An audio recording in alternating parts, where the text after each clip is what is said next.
What's going on, guys? It's Brandon back here today for a rather sad but happy video at the same time.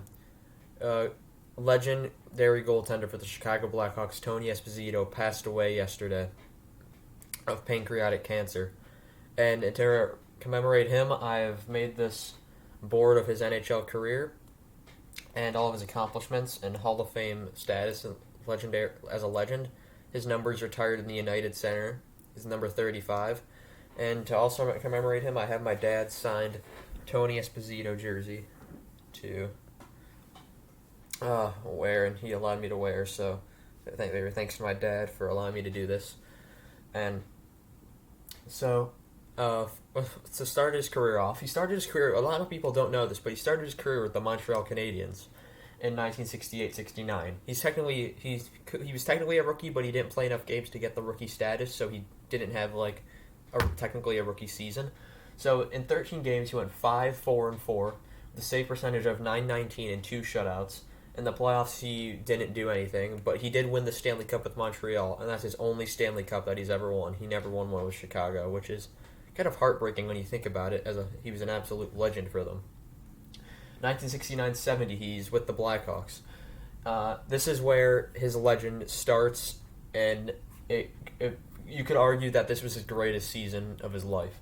1969-70, he played 63 games, went 38-17-8 with a .932 save percentage with 15 shutouts, in which in the playoffs he played 8 games, 4-4 with a .907 save percentage. 15 shutouts as a rookie was incredible. That is incredible. He won the Calder that year as well, so he wins the Calder. He's a first-team All-Star, and he also wins his first Vezina. So, overall, very impressive season.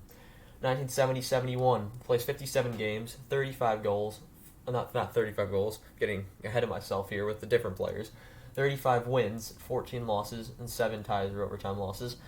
Save percentage was .919 with 6 shutouts.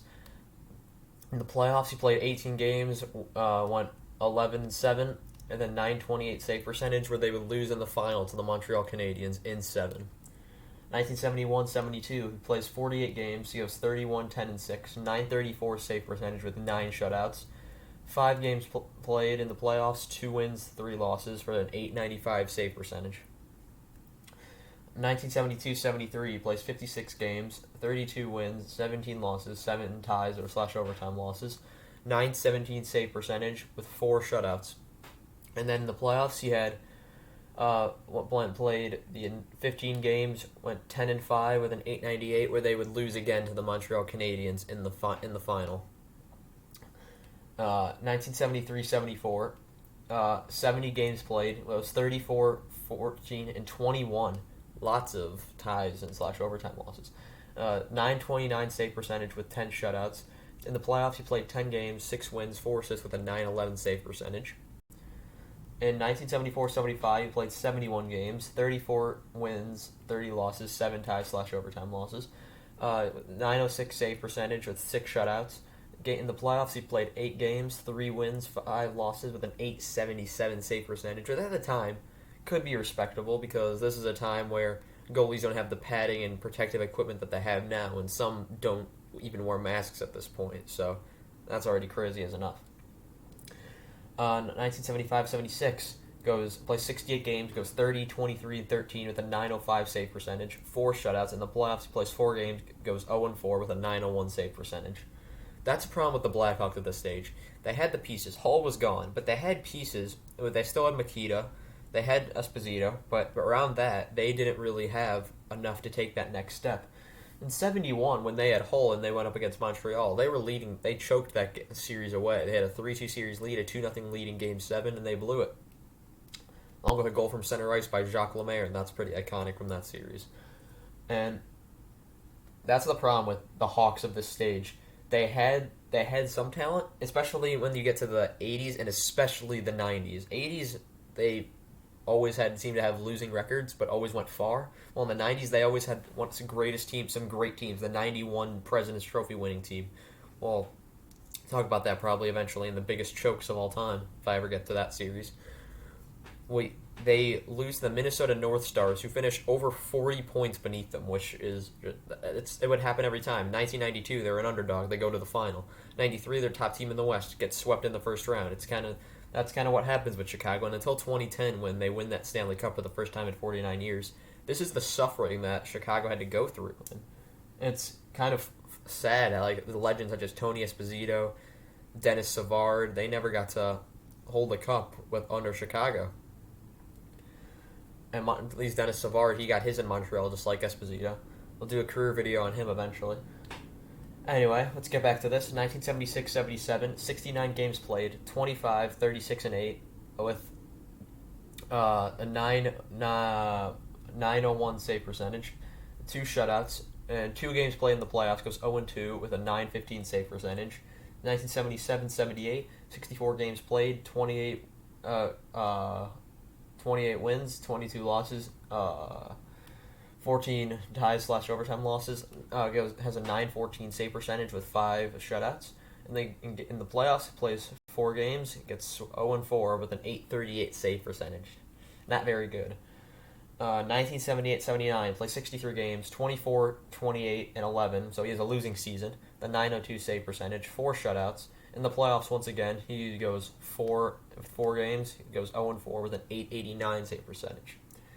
So this is, you can see, he's starting to decline here. But he does have one bounce-back season in 79-80, excuse me.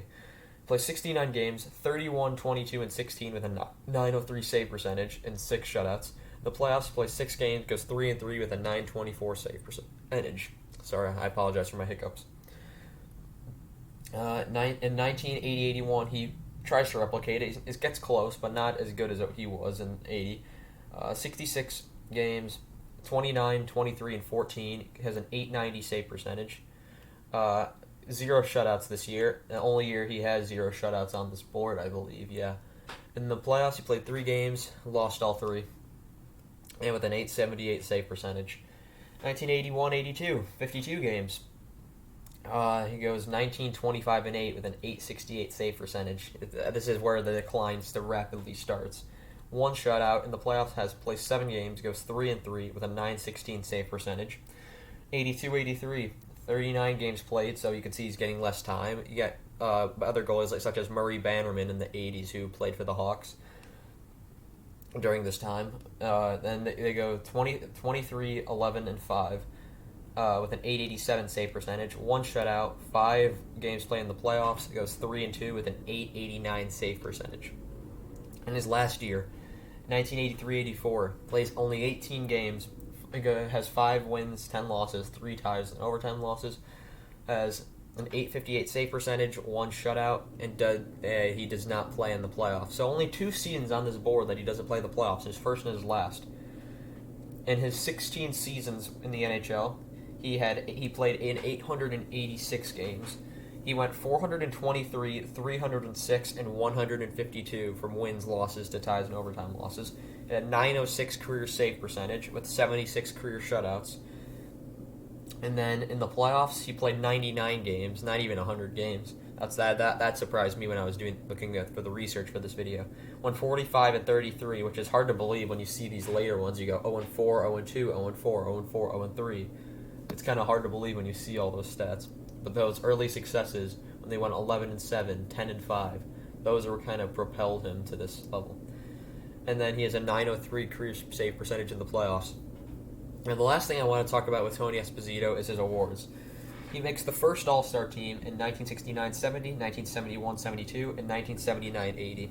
He makes the second All-Star team in 1972-73 and 1973-74. He wins the Calder in 69-70, and then he's got his 3 Vezinas, 1969-70, 1971-72, and 1973-74. Tony Esposito, I think, I look at these stats, his numbers seem much better than they really are. It's kind of something I realized. Absolute legend of a goaltender. You got some of these save percentages for times when goalies still didn't really have the butterfly, and on the ground most of the time, they're mostly still standing up. One of the greatest goalies of all time, without a doubt. Blackhawks have had some really good goalies throughout their time, and Glenn Hall, Ed Belfour. They had Dominik Hasek for a season and a half, basically. And they've had all these legends come through, and he's one of them. So, last thing I want to say is rest in peace to Tony Esposito. He will sorely be missed in the world. And that's all I have for you guys today. Thanks for watching.